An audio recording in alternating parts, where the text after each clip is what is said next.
Então vamos lá, pessoal. O pessoal que fez as apresentações, estamos aí abertos a perguntas. Fiquem à vontade.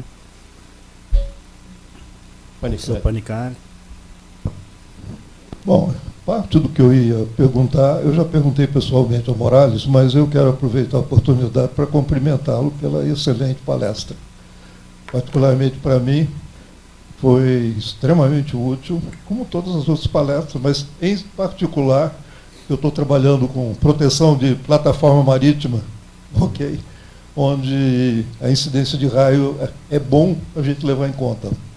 E os dados que você forneceu foram muito inteligentes. Parabéns pela palestra, também parabéns aos outros palestrantes. Obrigado, sim. Obrigado. Só para esquentar, eu queria fazer uma pergunta para o professor Miguel em relação aos termos relacionados, né, na sua palestra. Antes de mais nada, meus parabéns por ela. Muito bem apresentado, os dados muito claros. Nós temos uma dificuldade muito grande na comissão de normas com relação a termos e definições, nomenclatura e etc. E toda vez que algum desses termos aparece numa palestra, a gente acaba tentando trazer esse assunto à baila para que as pessoas também abracem essa ideia.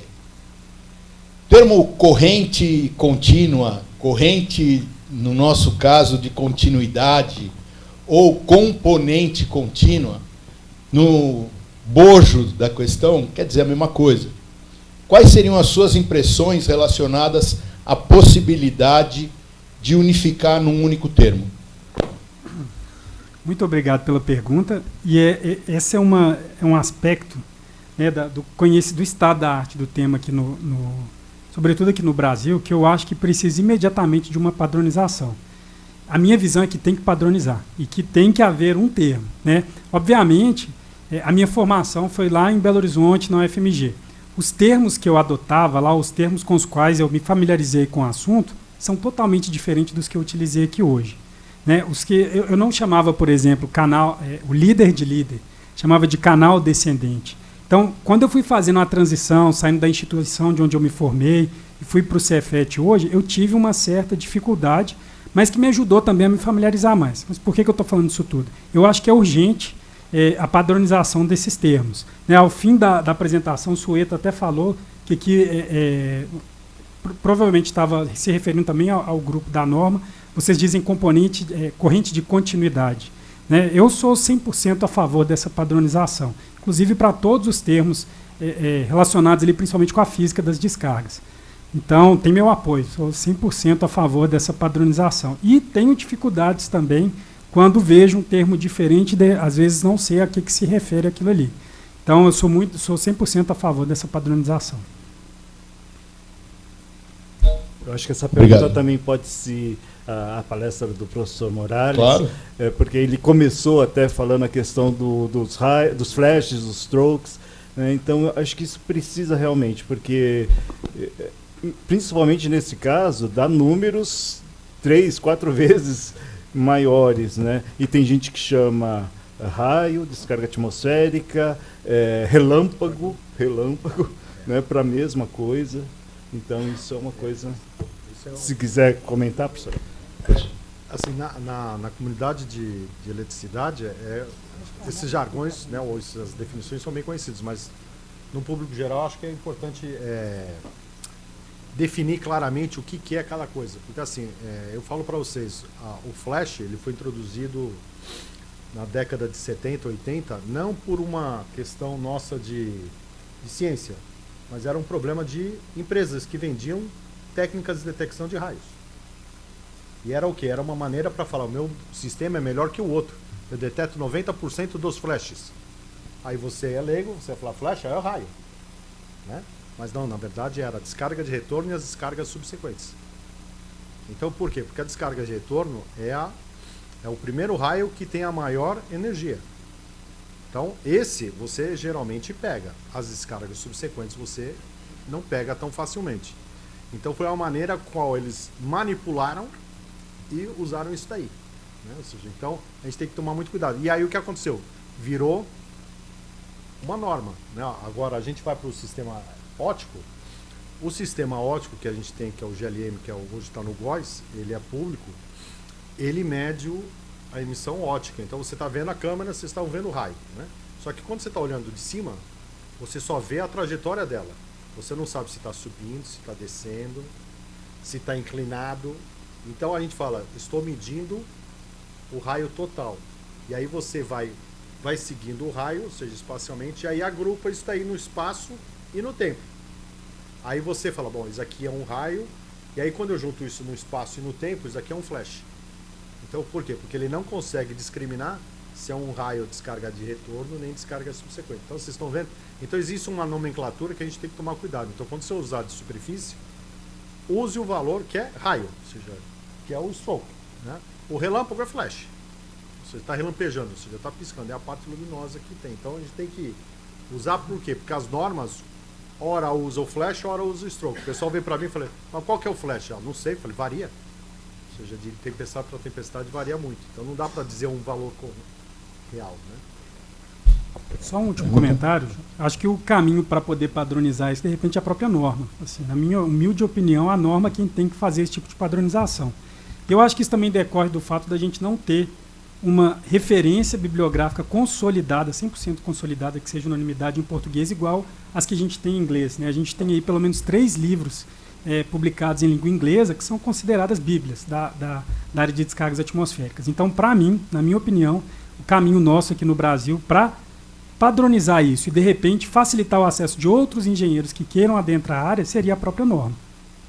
Eu adotaria nas minhas disciplinas lá da graduação e da pós, sem o menor problema, muito além disso, com a maior satisfação, os termos determinados por norma. Então, na minha opinião, esse tem que ser o caminho. É uma pergunta para o Morales. Morales, você mostrou uns dados de densidade de descargas para diferentes quadrículas, né? Então, quando a gente calcula o NG, que é um parâmetro da NBR 5419, né? Isso é importante, a gente saber o que é mais importante na sua avaliação. A gente pegar áreas maiores ou padronizar uma área para ter um NG definido para aquela área, ou pegar áreas menores dessa quadrícula pequena. Já que você trabalhou com isso na cidade de São Paulo, como que você avalia essa questão? Talvez seja uma questão até de normatizar também, né? O tamanho da quadrícula para fazer o cálculo da densidade, porque a gente sabe que já trabalhamos com descarga, com distribuição de descarga, você muda a quadrícula, você muda completamente as isocerâmicas, porque é uma figura completamente diferente. O que você acha dessa questão? Bom, é uma boa pergunta, não é fácil de responder. A área realmente ela é determinante para você definir o que é a sua densidade de raios, o NG. Né? Se você aumenta, você diminui, vai mudar esse valor completamente. Né? Vocês viram lá, eu saí quando eu estava quilômetro quadrado, usando uma área de 1 km por 1 km ou 3 por 3 km, eu tinha densidade de 30 raios, 50 raios por quilômetro quadrado. Quando eu vou para 100 por 100 metros, esse valor vai reduzir bastante.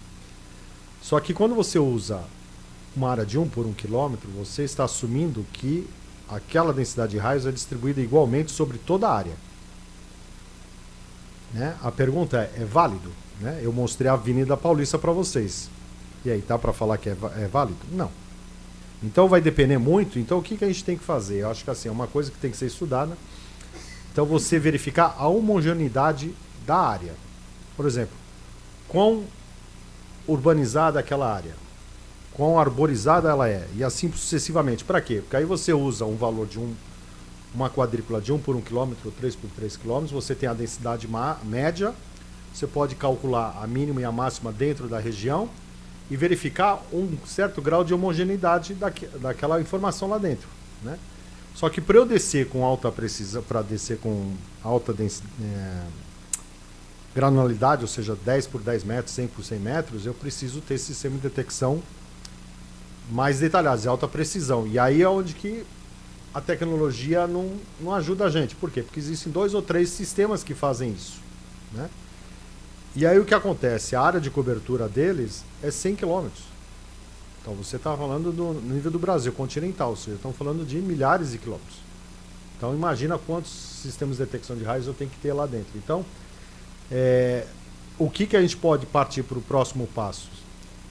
Fazer uma análise da densidade de raios por uma área de 1 por 1, 3 por 3, 10 por 10 km e olhar ou seja, a homogeneidade daquela região. E aí você começar a ter um outro índice junto para dizer para você, ou seja, quão frequente é aquela densidade de raios. Eu posso considerar aquele valor igual para toda a minha área ou simplesmente parcial. Ou seja, a gente vai ter que sentar e estudar. E eu acredito, tem alguma coisa dependente com o que você tem lá embaixo, ou seja, qualquer estrutura, se é árvore, se é mais urbanizado ou não. Porque aí se você só tem cidades com todo mundo no mesmo tamanho ou pequenas diferenças, a probabilidade de cair um no outro é igual. Ou seja, não vai ter muita coisa. Mas na hora que você tem diferentes estruturas, aí você pode ver o que aconteceu naquele evento lá do Marcelo. Ou seja, vai saindo e alguma coisa vai tocar. Então a gente vai ter que buscar alguma outra coisa, ou seja, ver esse parâmetro. Eu partiria por aí, né? Mas não dá para aumentar ou diminuir. Você vai ter muito mais. Por exemplo, imagina você vai fazer uma estrutura, aí você põe lá no mapa qual que é o seu CEP, fala, a densidade de raios aqui é 10 por quilômetro quadrado por ano. Aí você vai no seu vizinho, é 12. Imagina o cara que vai fazer não dá, é impossível isso. Então ou você majora, você põe um valor mais alto, né? Ou você estuda alguma coisa diferente, né? Não sei, a gente teria que dar uma olhada para ver se o efeito da homogeneidade local, se já faz sentido ou não. Não sei. Nós estamos com um grupo lá na comissão estudando esse assunto, né? A gente vai... nós estamos revisando a norma e a parte 2 da norma é uma norma que faz análise de risco. Então essa parte, ela é onde precisa do NG. E a gente está desenhando novos mapas baseados em estudos mais recentes, mas esses mapas servem para a norma. A gente quer ter um valor padronizado para esse tipo de estudo que é o gerenciamento de risco. E a gente está fazendo valores acima. A gente pega o maior valor na média de 20 anos de dados de satélite, dados de rede também, e pega o maior valor por município. Aí vai ficar mais fácil assim, em termos da norma. Tá? Para outros estudos, outros mapas podem e devem ser utilizados. Inclusive baseados no alerta do professor Morales. Morales, por gentileza. Um comentário, queria ver se você concorda ou não. Na medida que você vai reduzindo a área e calculando com maior precisão, eu quero saber o NG dessa sala aqui, o período de observação deveria ficar cada vez maior, né? Porque a dispersão vai ficando cada vez maior. Quer dizer, imagino que se você usar o NG de São Paulo, sei lá, de um bairro, para saber o que está acontecendo numa determinada rua, você teria que observar aquela rua, ou a Avenida Paulista, que foi a coisa mais citada, multiplicava o período de observação por um fator aí, sei lá, 5, 10, 20, qualquer coisa. Concordo? No mínimo uns 30 anos. No mínimo. Para ter estatística, no mínimo, uns 30 anos. No mínimo uns 30 anos. Em 30 anos, do jeito que o tempo está mudando, quando você completar os 30 anos. Eu me lembro num livro de geografia que eu estudei na época de científico, começava com uma frase, se eu não me engano, do Humboldt, que ele dizia que para você caracterizar o tempo médio de uma região, você precisa observá-lo durante 200 anos no mínimo. Entende? Hoje em dia fica muito difícil, porque em 200 anos já vai ter variado tanto que já não existe nem mais a média. Né? A média de hoje... Tá bom, de qualquer forma, obrigado. Miguel, não sei se você concorda que os termos têm que ser padronizados ou se você concordou com o... Como é que chama? Corrente de continuidade. Então, assim... Você falou que concorda com a padronização ou Sim. com a corrente de continuidade? Eu concordo com a padronização. Joia. E acho que tem que ser utilizado o termo que as pessoas, de repente, terão mais facilidade de associar aquilo ali. Penso que a norma tem que facilitar a vida do engenheiro na hora que ele vai utilizar para fazer a aplicação. Então, eu não teria nem propriedade para poder escolher um termo, esse termo aqui é melhor do que o outro, desde que ele esteja bem associado ao fenômeno que ele representa. Então, não discutir a respeito do mérito da corrente de continuidade, não. Então, só para a gente não perder, eu anotei as 3 mais polêmicas, que são a corrente de continuing current, que pode ser componente contínua da corrente, que eu prefiro. Particularmente, eu não gosto daquela corrente de continuidade, que parece que não me convence, ela não me transmite a ideia exatamente do que é. Então, a componente contínua da corrente do raio, para mim, ela é mais precisa, né? Aí tem o flash versus stroke, né, que é o outro ponto polêmico, que na tradução Descarga de retorno e raio. a gente tem descarga atmosférica, que para mim era mesmo que raio, ou seja, para mim raio e flash é a mesma coisa, porque se você usar a cultura do povo, você fala, nossa, quer um raio lá naquela casa. E aí, com isso, ele está falando raio e com tudo que ele tem, sabe? Então, para mim, o flash, com tudo que ele tem, para mim podia ser raio. E no caso dos strokes, hoje é descarga subsequente, né? Mas stroke componentes, mas o stroke pode ser o primeiro também. Então, é uma Pois descarga de retorno. Isso, mas por isso que stroke podia ser descarga. Descarga de retorno, descarga a tradução em subsequente. português é essa. E aí o flash podia ser o raio até. Tanto é que ZPR, né, Zona de Proteção contra Raio, o raio é o flash. E o flash é o tudo. Mas a É o controvérsia. evento pleno. Não, né? é que assim, o flash vem do inglês. Sim, No inglês, flash significa agrupamento de raios. sim. Ele é agrupamento de raios, não é um. Não, eu concordo. Eu quando falo raio ou falo flash, eu estou falando o pacote inteiro. Isso. E a terceira polêmica aí que existe é o tal do conectivo ou conectante. Porque, né, existe o connecting no inglês, e eu me lembro que esse LAC, a menos que eu não saiba, foi batizado isso lá no grupo do Saba, e eu participei disso aí, e eu que botei o nome eu que sugeri conectivo, porque eu passei acho que horas procurando no dicionário o significado das coisas, e conectante não existe para nós. Conectivo é aquele que faz a conexão. Então, o líder ascendente que promove a conexão é o conectivo, sabe? Então, mas eu vejo que uns falam conectivo, conectante, né? Ou conectado. Aí já... Bom, mas só para lembrar, são 3, tá? Continuing current, flash versus stroke, conectivo versus conectante. 3, você Tem está mais sendo um. bonzinho demais. Tem né? vários. Tem Relâmpago. Está sendo bonzinho demais. Bom, eu não conheço outros que a gente tenha dúvida. Rapaz, Relâmpago. tem um monte. Muito. O próprio termo relâmpago, o Cláudio, ele é... Tem gente que considera relâmpago igual a raio. Gente, eu digo pesquisadores, que chamam de relâmpago. Você quer que eu ponha mais pimenta no seu olho? Vocês já usaram o isocerâmico, né? Todo mundo já usou, né? Vocês sabem como que é medido? Como que é feito esse levantamento? Hã? Era no Ver vidro. e ouvir. É. Mas você sabe que horas funciona a estação meteorológica que faz isso? Também. Horário comercial, a maioria delas. E muitas são em aeroportos. E o aeroporto, para funcionar 24 horas, tem que ser internacional. E aí? Professor, eu nos cursos eu costumo brincar com os alunos dizendo, se a mulher do cara que está contando naquela noite dormiu de calça jeans, será que ele vai contar certinho? Eu tenho uma pergunta também, um comentário. Viu, Miguel, você foi pedir para ele não puxar a sua orelha, né? Ele já começou, né? O Cláudio, né? Agora que eu estou sabendo a fama dele de puxar a orelha. Tudo bem, Cláudio. Não, mas é assim mesmo. A gente participa de um GT em que a gente discute e fala, mas isso aqui, será que o Cláudio vai gostar? Vamos dar uma alterada aqui. Então, aí eu vi que ele veio lá de Minas e já foi falar alguma coisa. Falou, Cláudio, mas calma lá. E completando isso que o Jobson estava falando, né? Isso que a gente, esses termos pegam as fases, mas, por exemplo, você pega no inglês stepped leader, né?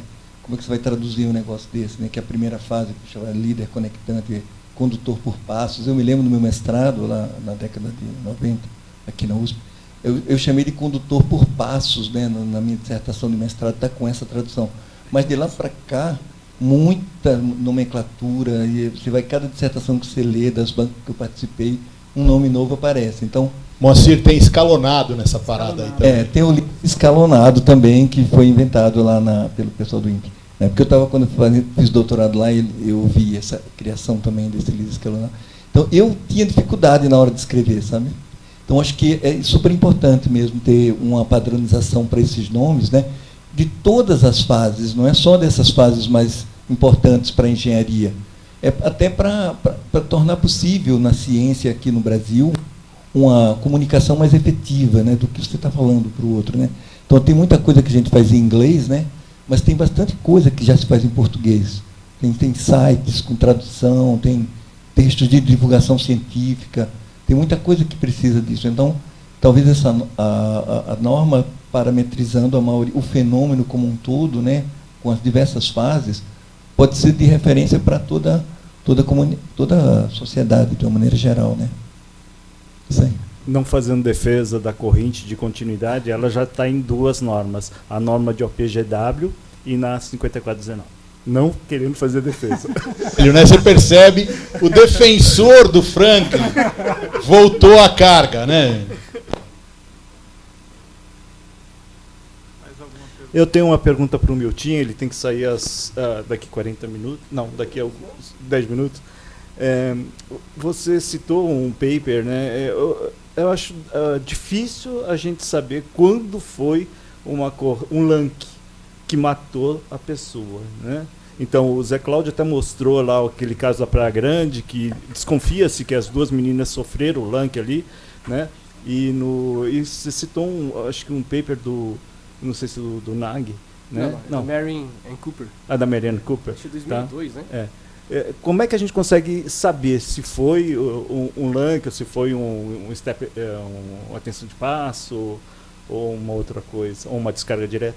Na verdade, o que o paper descreve, na verdade, é uma autópsia, né? Então tinha um pessoal trabalhando, né? E aconteceu de ter uma descarga naquele local lá, e uma das pessoas veio a óbito, né? Então isso daí foi levado para fazer autópsia e verificaram que não podia ser descarga direta, pelas condições não podia ser qualquer outro tipo, né, de acidente, né, de tensão de passo, de toque, por causa do local que ele estava, da posição, tudo.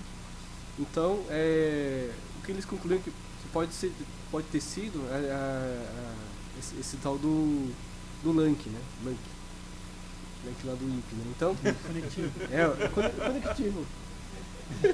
Whatever. Então, e também assim, verificaram que de danos, não tinha danos assim, na pessoa, não tinha perfuração na bola, nada desse tipo de problema. Então, mas a pessoa veio a óbito. Ele estava lá naquele grupo lá, e caiu a descarga e veio a óbito. Então, foi eliminação. É difícil de identificar, né? Mas nesse artigo a Marianne Cooper descreve como é que foi feito isso. É bem interessante esse artigo. Só complementando aquele caso da Praia Grande, né, que eu mostrei, eu me lembro que eu fiquei muito encucado com aquele caso, porque as meninas estavam afastadas, não me lembro exatamente quanto, mas dava uma sensação que era tipo 50 ou 100 metros do raio, eram 50 metros, vai. Elas estavam lá lavando o chinelo para ir embora, porque estava todo mundo tirando o time por causa da tempestade que já estava em cima. O raio caiu lá naquela família que matou os 4, e as duas caíram desmaiadas lá, sabe? E depois eu fiquei falando, o que aconteceu, né? Aí, hoje eu calculando o potencial de passo, não tem a menor chance de ser potencial de passo. A essa distância, mesmo considerando um raio muito intenso, ainda mais ali naquela areia molhada, porque ela estava lavando chinelo com água salgada, não sei. Potencial de passo na areia ali deve ser muito baixo, suponho, né? E elas, depois eu fiquei encucado, que eu fui procurar na internet, achei, elas acho que eram de Ribeirão Preto, se não me engano, e achei uma entrevista, a mãe e as duas meninas, que elas tinham uns 17, 16, 18 anos por aí, e elas estavam cheias de esparadrapos, sabe, no nariz, assim. Eu não sei se elas caíram de cara no chão, ou se foi o lunk que feriu, sabe, no ponto que ele saiu. Então é isso aí. Vocês nunca chegaram a pensar em onda de som? Alô? Uma onda de som? Porque se ela está a 50 metros, Tem uma pressão. você tem uma pressão muito forte. Feito um barômetro, depois fica Não mais. sei. Eu queria fazer um comentário sobre a questão de LUNCs, etc., que não é só isso que interessa, porque, por exemplo, questões agora do meu trabalho atual, Eu tenho calculado um raio, por exemplo, cai no mar, em primeiro lugar, devido à condutividade do mar, a corrente de pico vai subir bastante. Entende? Tem os superbolts que caem no mar, ok? Com energias disponíveis muito mais elevadas e correntes que vão muito acima dos 200 kA de pico que a gente até pega da norma. E em algumas situações é muito interessante, se você tem estruturas metálicas, um raio caindo a 200 metros, um raio de grande intensidade caindo a 200 metros, ele não provoca necessariamente um lunk, mas ele induz nessas estruturas metálicas mais altas, né, tipo assim, 20, 30, 40 metros de altura, ele induz campos extremamente elevados que causa centelhamento não para cima, não é aquele que vai na direção do raio, mas o contrário, ele desce. Então você tem uma torre metálica de 30 metros, por exemplo, a 200 metros cai um raio de grande intensidade, independente se vai ou não surgir lunks, que é o ascendente não conectado, mesmo que não tenha lunk, ele solta descargas para a terra, para baixo, que é um outro fenômeno, entende? Que, eu não sei, pouca gente fala, mas que ocorre e que, dependendo de onde você está, pode ser muito perigoso. Está entendendo? Principalmente se você está falando de estruturas com material inflamável, coisas desse tipo. Então, não é só de lunk que a gente morre, não. A gente morre também de centelhamentos laterais, não são ascendentes, não, são laterais e descendentes. Ok? Isso eu acho que é um negócio interessante da gente levar em consideração. Apesar dessas estruturas serem totalmente metálicas. Mas a coisa precisaria ser levada em conta isso também. Tá, ok? Ok, obrigado.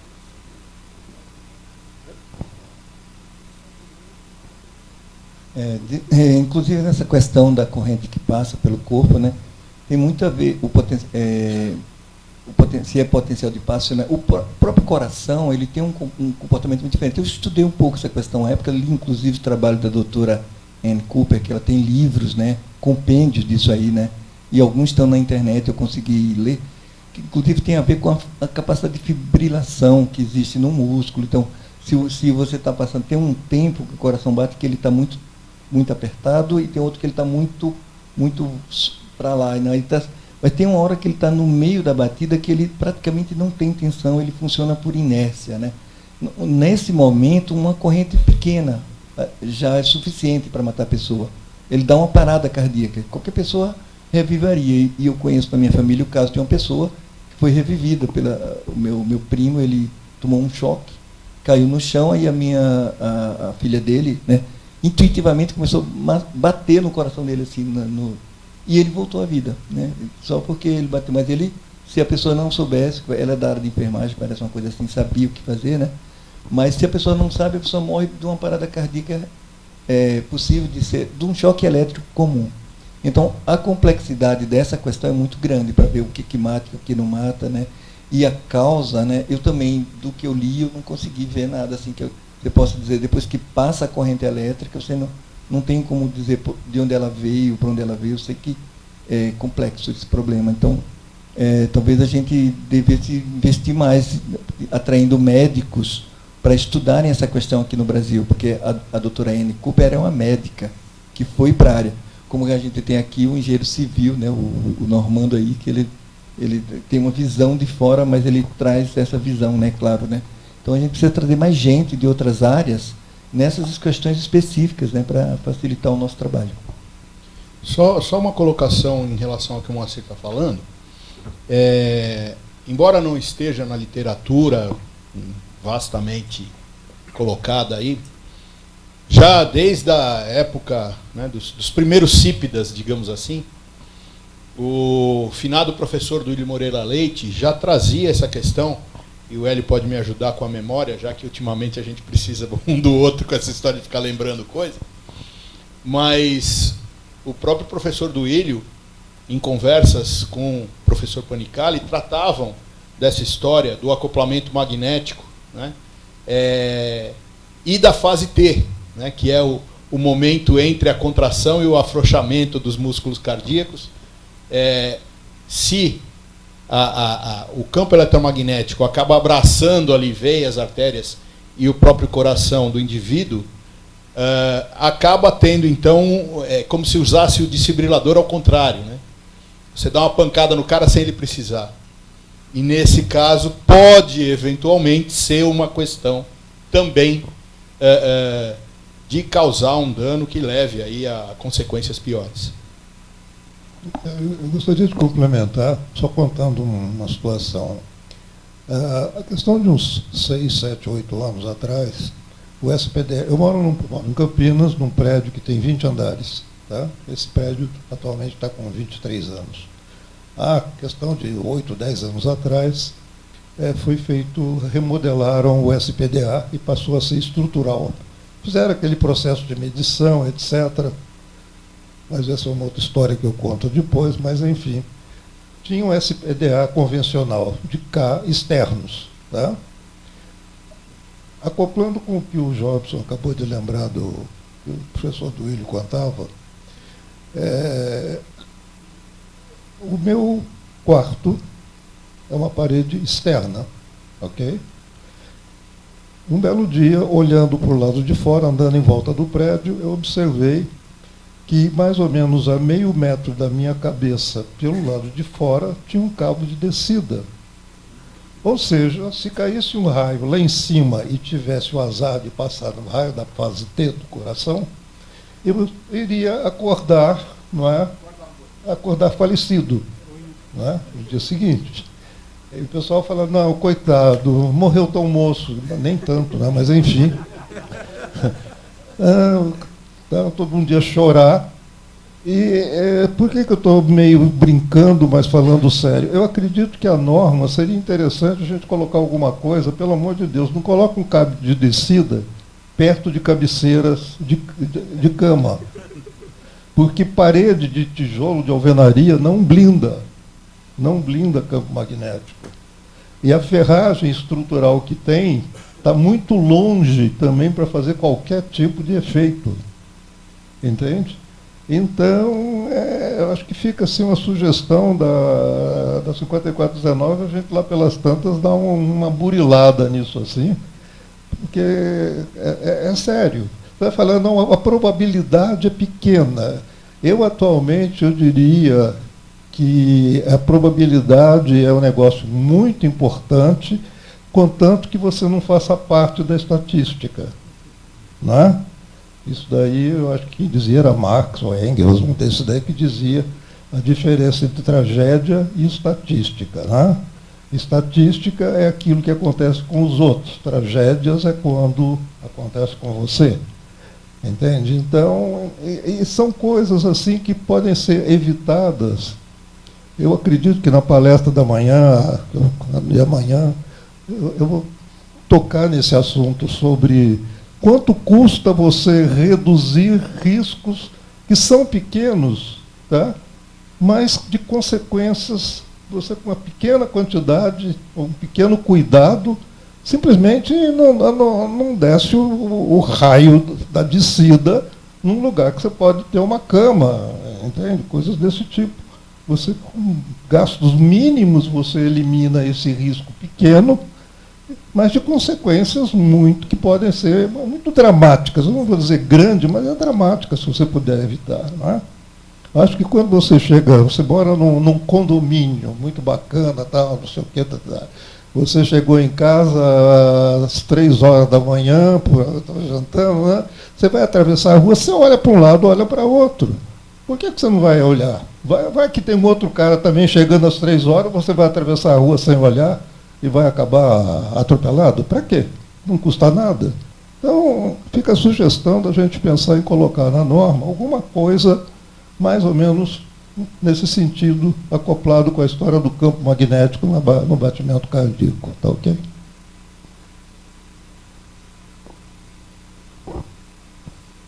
Ok. Bom, agradeço a todos os palestrantes, agradeço às pessoas que participaram nas perguntas.